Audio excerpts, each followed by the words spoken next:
गर्मी में रोज रात को खुली छत पर खाना खाने वाला ससुराल। और बताओ डार्लिंग, क्या कर रही हो? मैं क्या करूंगी, तुम्हें खाता हुआ देख रही हूँ। छत पर खाना क्यों खा रहे हो?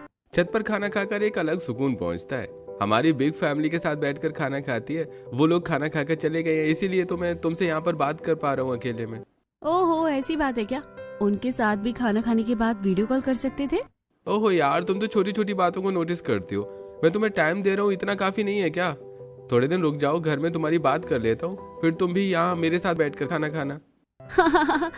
जरूर। ओहो, माँ बुला रही है, मुझे जाना होगा। कॉल कट जाती है। रोहन हंसकर अपने सिर पर मारता है। अरे ये लड़की भी ना पागल करके छोड़ेगी मुझे। थोड़ा सा खाना था, वो भी इसके सामने बात करके नहीं खा पाया। क्या करूं, इसको देखूं तो नजरें हटती ही नहीं है।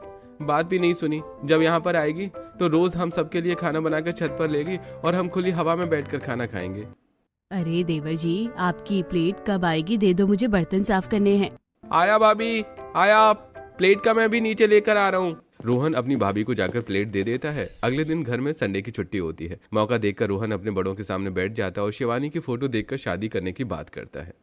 अरे मोरी मैया, इस लड़के ने तो लव मैरिज करने की पूरी प्लानिंग कर रखी है। तो अब क्या बता रहा है? अरे आजकल के बच्चे बहुत तेज निकल गए हैं। ये ऐसे हैं तो न जाने आने वाली औलाद कैसी होगी। तभी बड़ी बहू के दो बच्चे दादा दादी की गोद में कूद कूद कर आकर बैठ जाते हैं।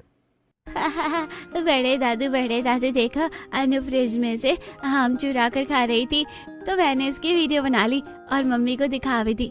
बताओ मैं गलत किया क्या?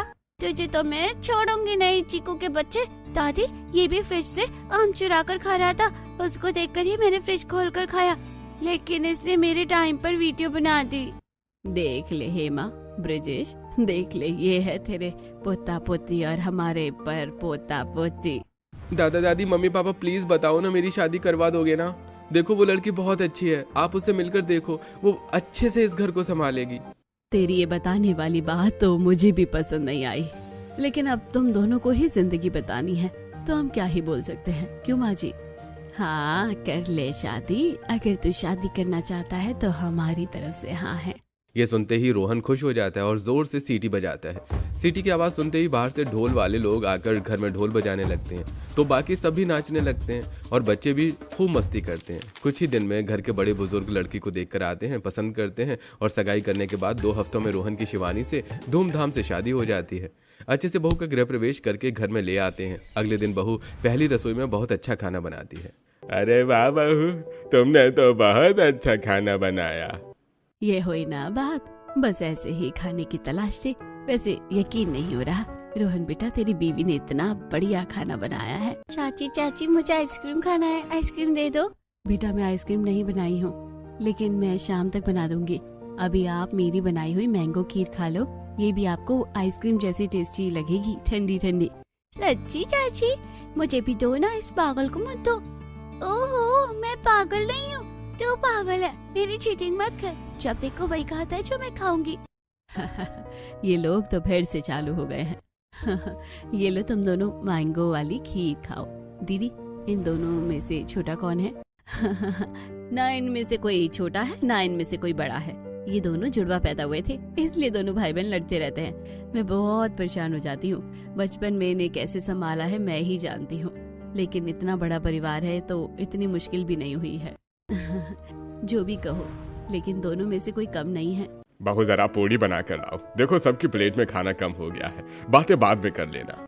ससुर की बात सुनकर शिवानी चुप हो जाती है और रसोई में पूड़ी बनाकर सबको देती है। सबकी प्लेटों में खाना परोसती है, सब खाना खा लेते हैं। बहू को शगुन का लिफाफा देते हैं। गर्मी बहुत होती है, तीनों बहुएं रसोई का काम खत्म करके कुछ देर आराम करती हैं। फिर शाम को 4 बजे का समय हो जाता है तो वहीं बहू चाय पकौड़े बनाकर ले आती हैं और शिवानी शाम का खाना पूछकर बढ़िया बढ़िया खाना बनाकर डाइनिंग टेबल पर लगा देती है।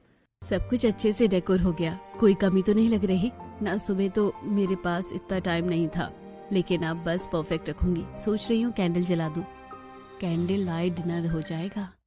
2 मिनट में शिवानी डाइनिंग टेबल को अच्छे से सजा देती है और कैंडल्स भी लगा देती है। जैसे ही दादी सास और सास उसे टेबल को देखते हैं तो अरे मोरे मैया, ये क्या कर रखा है बहू? हम खाना यहाँ नहीं खाएंगे। क्यों दादी जी, सुबह भी तो हमने यही खाना खाया था, इसलिए मैंने डिनर बहुत अच्छे से रेडी किया है। अगर किया है तो हटा दे, हम सब लोग रात का खाना खुली छत पर तारों की छांव में बैठकर खाते हैं। हाँ बहू, ये सब करने से पहले मुझसे पूछ लेती, इतनी मेहनत करी तूने, अब ये सब हटा दे और ऊपर खाना लिया। हमारे घर में रोज रात को 7 बजे छत पर ही खाना खाया जाता है, ठंडी हवा में। जी माँ जी, अभी लेकर आती हूँ। फोकट में मेहनत करी और वेस्ट भी हो गई। शिवानी 4-5 चक्कर लगाकर ऊपर सारा खाना ले जाती है। छोले, चावल, पूड़ी, सलाद इत्यादि सबको परोस देती है, जिसे सब खाते हैं। वाह बहू, खाना तो बहुत ही बढ़िया बनाया है तूने। अरे मैंने तो बोला ही था दादी, मम्मी ये खाना बहुत अच्छा बनाती हैं और आपको डिसअपॉइंट नहीं करेंगी। शिवानी, मुझे और मटर पनीर और पूड़ी दे दो। सच में भाभी, आपने तो खाना बहुत अच्छा बनाया है। मुझे भी 2 पूरी और मीठा दे दीजिए। बहू, नमक कम लग रहा है, एक सब्जी तो तूने फीकी बना दी है, जा नमक और पूड़ी लेकर आ। शिवानी नीचे जाती है और पूड़ी बनाकर और नमक लेकर ऊपर आती है और इन दोनों को देती है।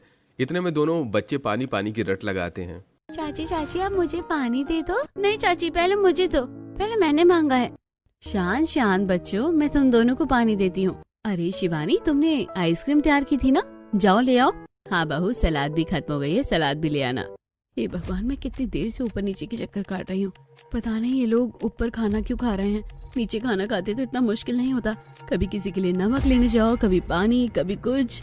और क्या करूँ, दोनों जेठानी जी से बोल नहीं सकती, खाना खा रही हूँ। ऊपर से सास ससुर यहीं बैठे हैं, खुद ही कर लेती हूँ।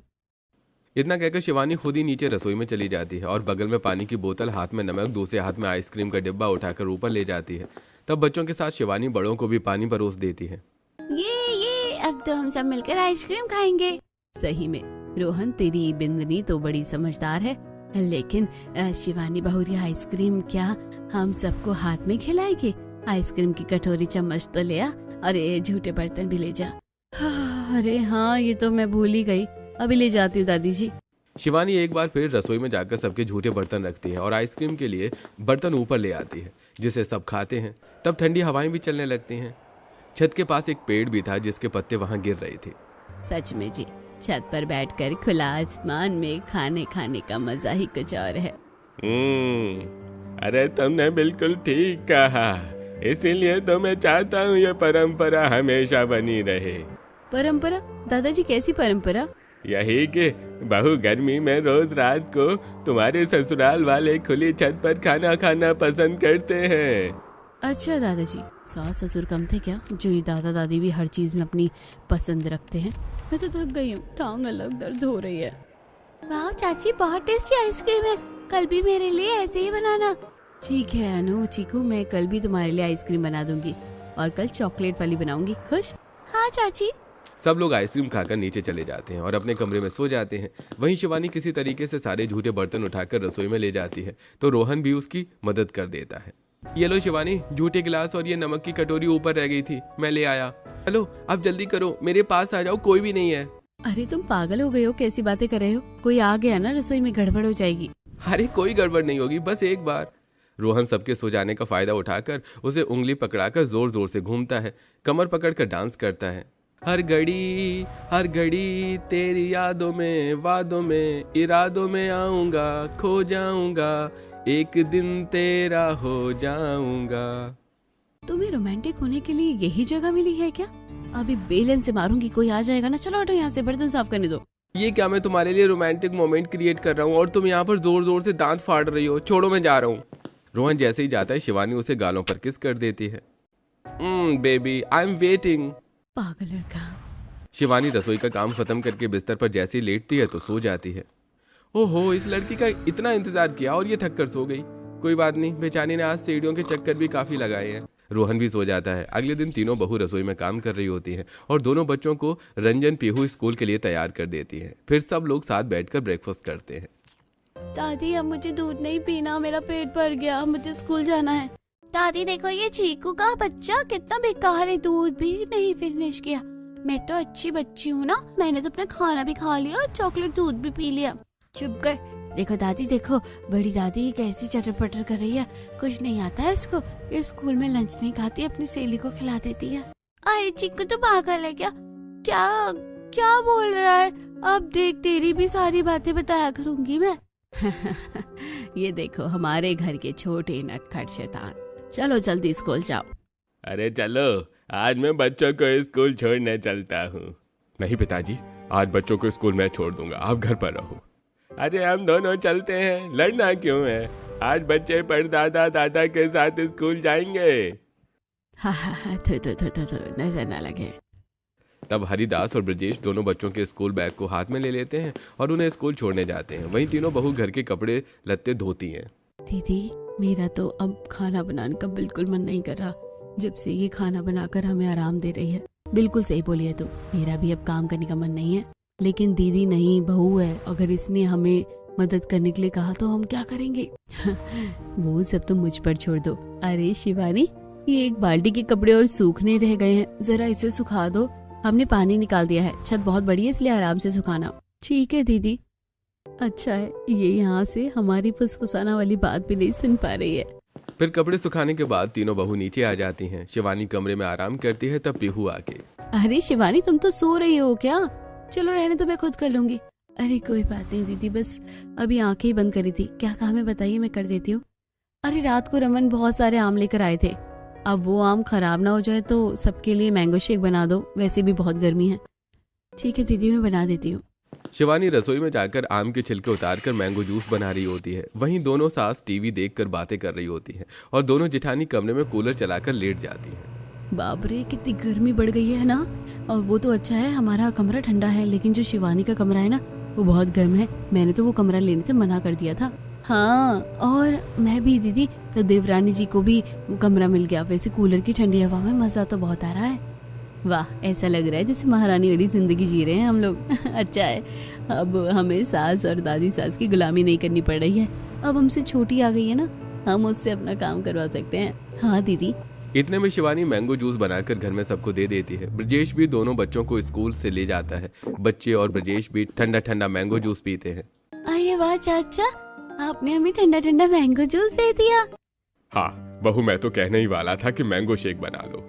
बहू, जरा और मैंगो जूस दे दे। अब तो खत्म हो गया है माँ जी, आम काट कर ले आऊं? हाँ ले आ। चलो बच्चों, कमरे में चलो और स्कूल के कपड़े उतारो और नहा लो। हम नहीं नहाएंगे, नहीं नहाएंगे। इतना कहते कहते दोनों बच्चे छत पर चले जाते हैं। धूप की वजह से छत बहुत ज्यादा तप रही थी और बच्चे छत पर भागने लगते हैं। रंजना के हाथों में नहीं आते, तब पीहू भी बच्चों को पकड़ने के लिए ऊपर आ जाती है। दीदी, हाँ तो मेरा पैर जल रहा है, चप्पल भी नहीं पहनकर आई जल्दीबाजी में। अरे चलो बच्चों नीचे चलो, बहुत धूप है यहाँ। मेरे पाँव खुद जल रहे हैं। अनुची को एक थप्पड़ लगाऊंगी ना जोर का। नीचे चलो। हम नहीं जाएंगे चाची मम्मी। ये तभी दादा छड़ी लेकर ऊपर आ जाते हैं और 20 रुपए का नोट दिखाकर अरे बच्चों, ये 20 रुपए का नोट कौन लेगा? अरे जो लेगा वो मेरे साथ नीचे चलो, शाम को मैं तुम दोनों को चीज दिलाऊंगा। बड़े दादू, मैं चीज खाऊंगी, मैं आ रही हूँ। नहीं नहीं बड़े दादू, ये पैसे मुझे दे दो, मैं चीज खाऊंगा। तो चलो नीचे। ये बच्चे भी ना हाथ ही नहीं आते हैं। तब हरिदास की बात सुनकर दोनों बच्चे नीचे आते हैं और रंजना फटाफट बाथरूम में ले जाकर उन्हें नहला देती है और खाना खिलाकर सुला देती है। ऐसी शाम हो जाती है। शाम को शिवानी सारा खाना तैयार कर लेती है। दोनों बहू रसोई में नींबू पानी बना रही होती हैं।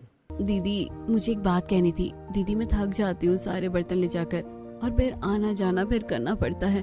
थोड़ी सी मदद करवा दो। देखो शिवानी, हम दोनों तो तुम्हारी मदद कर ही देंगे। तुम्हारे आने से पहले हम भी यही करते थे, लेकिन अगर दादी या माँ जी ने हमें तुम्हारी मदद करते हुए देखा तो तुम पर सवाल उठेंगे, और फिर तुम अभी नई बहू हो तो खुद करोगी नहीं तो सीखोगी कैसे? इसलिए ऊपर जाओ, छत अभी गर्म होगी, छत पर पानी डालो, झाड़ू लगा दो, छत सूख जाएगी तो बैठने की व्यवस्था कर देना और फिर खाना खिला देना। हाँ शिवानी, आई होप तुम्हें ये सब बात समझ आ गई हो। हाँ दीदी, आप सही कह रही हो, ये काम मुझे ही करना होगा। ये लो, तुम्हें ताकत चाहिए होगी ना, नींबू पानी पी लो। थैंक यू दीदी। तब शिवानी नींबू पानी पीकर छत पर झाड़ू लगाती है। छत पर पानी डालकर छत को ठंडा करती है और छत सूख जाने पर बैठने की व्यवस्था करती है। इतना करने के बाद सब लोग खाना खाने के लिए बैठ जाते हैं और शिवानी 6-7 चक्कर लगाकर कभी रोटी पानी बाकी का बनाया हुआ खाना छत पर ले जाती है। भाभी, आप चम्मच नहीं लाई हो? दाल चावल कैसे खाऊंगी? चम्मच ले आओ सबके लिए। हाँ अभी लाई। जल्दी कर बहू, खाना ठंडा हो रहा है, भूख लग रही है। शिवानी वापस नीचे जाती है और चम्मच लेकर ऊपर आती है। सबको खाना परोसती है। सब खाना खाते हैं। अरे बहू, दाल में आज तूने तड़का सही से नहीं लगाया है क्या? जरा मिर्च ला कर दे दे और नींबू भी। अरे शिवानी, थोड़ा काला नमक भी ले आना। हवा इतनी अच्छी चल रही है ना पिताजी, छत पर खाने का मजा ही कुछ और ही हो रहा है। हाँ बेटा, और जरा आसमान में देख, तारे कितने टिमटिमा रहे हैं, बादल भी नहीं है। हाँ, यही तो अपनों के साथ खाने में मजा है। और दादी जी मेरे लिए सजा है, जेठानी जी भी मेरी मदद नहीं करवा रही हैं। इतना कहकर शिवानी जेठ और सास के कहने पर नींबू मिर्च काला नमक ले आती है और उन्हें दे देती है। तब घर का कोई ना कोई व्यक्ति कभी कुछ और मंगाता है, जिससे शिवानी 3-4 चक्कर नीचे के ओर लगाकर ऊपर आती है। थक कर सीढ़ियों पर बैठ जाती है। ये कैसा लॉजिक हुआ कि छत पर ही बैठकर खाना खाना है, नीचे भी तो खा सकते हैं। हाँ, वो देखो दीदी कैसे परेशान होकर बैठ गई। ऐसे दिन कभी हमारे भी हुआ करते थे, याद है आपको? हाँ, कैसे भूल सकती हूँ मैं वो टाइम जब हम भी घंटों तक खाना बनाते थे। अरे रंजना पीहू, आज खाने में दाल बाटी चूरमा और कड़ी चावल रोटी बना देना। जी दादी जी, हो जाएगा। हे भगवान, अब फिर से मुझे चूल्हा जलाना होगा। दीदी मैं कड़ी चावल बना दूंगी, दाल बाटी चूरमा आप बना लो प्लीज। ठीक है, मैं कर लेती हूँ। एक बहू आंगन में जाकर चूल्हे पर दाल बाटी चूरमा बनाने की तैयारी करती है, वहीं पीहू रसोई में खड़े खड़े कड़ी चावल बनाती है। अरे बहू, आज छत पर बहुत अच्छा मौसम हो रखा है, थोड़ा दिए वगैरह जला देना, सुंदर लगेगी। ऊपर और सफाई भी कर दे, पत्ते पत्ते हो गए हैं। इतने में कड़ी को मैं देख लूंगी। ठीक है माँ जी। पता नहीं क्या है, जरा सा अच्छा मौसम नहीं हो जाता, सेटअप बिठाने लगते हैं। अब इनके लिए दिए जलाओ जैसे कि आज ही दिवाली है। तब हेमा के कहने पर पीहू छत पर जाकर सफाई करती है और बाउंड्री और आसपास की हर जगह पर अच्छे से दिए जलाकर दरी बिछा देती है। इतने में दोनों बहू का खाना तैयार हो जाता है। घर के सारे लोग बैठ जाते हैं और दोनों बहू छत पर खाना ले आती हैं। अरे वाह भाभी, दिए लग गई तो छत कितनी मस्त लग रही है। अब तो खाना खाने में और भी मजा आ जाएगा। हाँ भाभी, लगता है भैया के साथ कैंडल लाइट डिनर नहीं हो पाया तो आपने दिया लाइट डिनर रख दिया। हाँ देवर जी, ये माँ जी का आइडिया था। ओके शांत हूँ, मैं तो मजाक कर रहा था। अरे बस ऐसे ही मेरा परिवार साथ रहे, हम साथ में खाना खाएं, यही चाहता हूँ मैं। ये परंपरा कभी टूटनी नहीं चाहिए। ऐसा ही होगा हमेशा। अरे बहू, थोड़ा प्याज मिर्च काट ले और अचार भी लिया, मजा आ जाएगा। लाई दादी। ऐसे ही दोनों बहू छत पर सबको खाना खिलाती हैं। कोई कुछ न कुछ मांगता है तो दोनों को वापस नीचे जाना पड़ता है। फिर रसोई से और गरम रोटी बनाकर लेकर आती हैं तो कभी कोई बहू सलाद लेकर आती है। दीदी वो दिन याद करके तो घबराहट होने लगती है। खैर अब तो देवरानी के मजे हम लेंगे, लेकिन एक दिन वो भी हमारी तरह परेशान हो जाएगी, तो छोड़ो, जबकि जब देखेंगे। फिलहाल तू ताली दे, हमारे अच्छे दिन चल रहे हैं। तभी दोनों बहू आपस में ताली मारती हैं और बेचारी शिवानी की हालत देखकर हंसती हैं। ऐसे दिन गुजरते हैं। दिन में थोड़ा बहुत रंजना पीहू खाना बनाने में मदद कर देती है, लेकिन घर का बाकी सारा काम शिवानी करती है। और जैसे ही शाम होती है तो छत की सफाई से लेकर खाना पहुंचाने तक की सारी जिम्मेदारी शिवानी की होती है, जिससे वो बहुत ज्यादा थक जाती है। अरे बहू, खाना और लेकर आना, सब्जी खत्म हो गई है सबकी। माँ जी वो सारा खाना खत्म हो गया है, जितना भी था मैं ऊपर ले आई। ये क्या बोल रही है छोटी बहू, तुझे इस घर में रहते हुए 15 से 20 दिन से ऊपर हो गए हैं और तू कह रही है कि खाना कम बना है। तुझे खाना बनाना नहीं आया। घर में कितने लोग हैं, कितना खाएंगे सब, क्या करें हम सब। माफ कर दीजिएगा दादी, गर्मी की वजह से मुझे लगा कि आप खाना कम खाओगे, इसलिए कम बनाया। ज्यादा दिमाग के घोड़े मत दौड़ा। अब जाओ, फ्रिज में तरबूज खरबूजा और आम रखे हैं, तीनों ले आ। तब डांट सुनकर शिवानी रसोई में जाती है। फ्रिज खोलकर सारे फल काट कर प्लेट में लगाकर ऊपर ले जाती है और वापस से नीचे आकर कांटे की चम्मच ऊपर ले जाती है, जिससे सब फल खाते हैं। सबके खाना खाने के बाद शिवानी बहुत परेशान होती है और अपने पति से कमरे में कहती है, आज तो हद ही हो गई है रोहन, कोई यहाँ किसी के बारे में नहीं सोचता। छोटे बच्चे भी तो हैं, दीदी भी है, मोना भी है, लेकिन ऊपर से नीचे का चक्कर सिर्फ मैं लगाती हूँ। पूरा दिन काम करने के बाद रात को आराम भी तो चाहिए, ये तो ऊपर नीचे करवाते हैं। मैं कितना थक जाती हूँ। अरे मैं मानता हूँ तुम थक जाती होगी, लेकिन फिटनेस भी तो सही रह रही है ना तुम्हारी। फिटनेस का पता नहीं, ये सब सोचकर नस जरूर फट जाएगी। अरे बेबी चिल, ये लो चॉकलेट खाओ।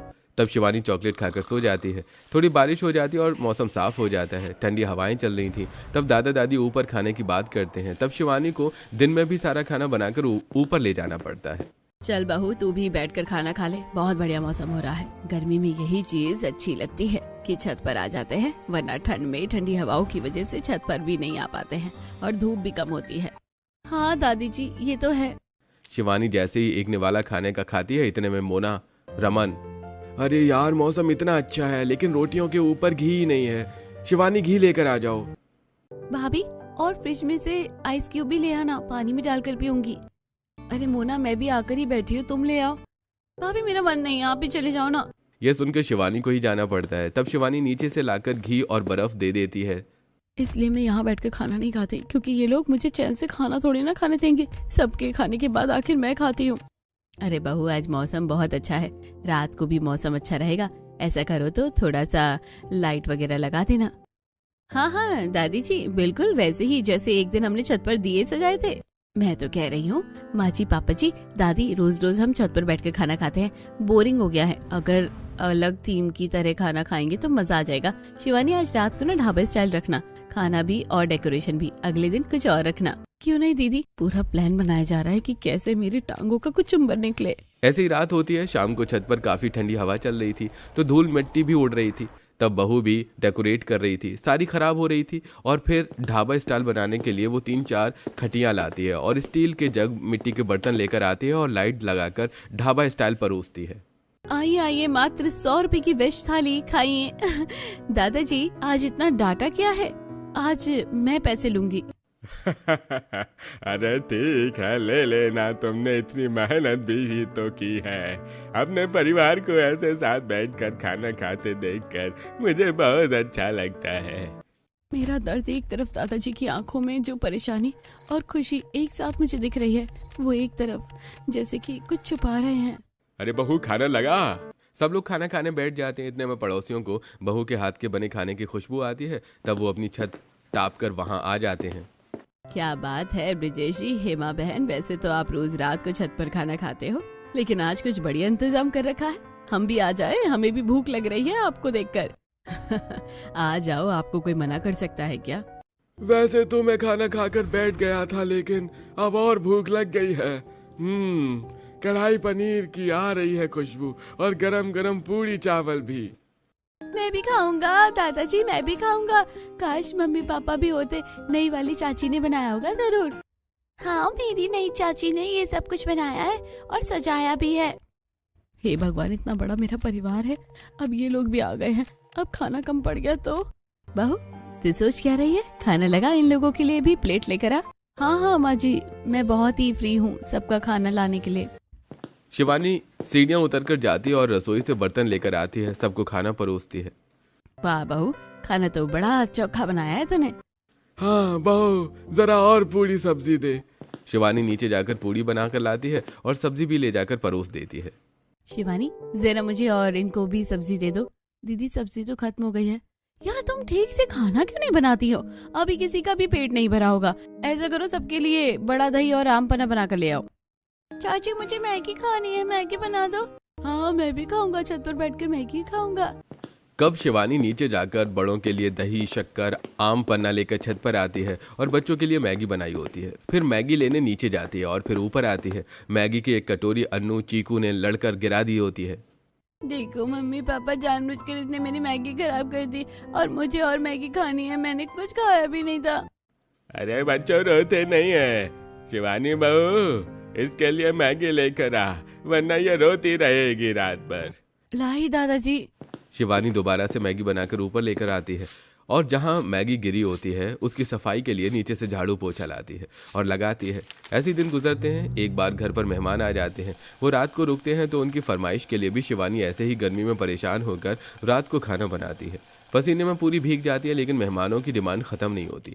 वो कभी कुछ मांगते हैं, कभी कुछ, और खाना खाने के बाद वो नीचे नहीं जाते। तब भगवान, ये लोग जितनी देर छत पर बैठे रहेंगे तब तक मुझे डर रहेगा और ये मेरे से कुछ न कुछ बनवाते ही रहेंगे। भगवान, इन्हें नीचे भेज दो। पापा जी, भाई साहब, दादी माँ, चाची जी, नीचे चलिए ना, मच्छर आ जाएंगे तो काट लेंगे। अरे बहू, कुछ नहीं होगा, थोड़ी देर और बैठने दे, अभी तो माहौल जमा है। मैं तो कह रही हूँ दादी माँ कि आज हम अंताक्षरी खेलते हैं। ये बड़ी चौकी बात कही है तूने। आजा शिवानी बहू, तू भी बैठ।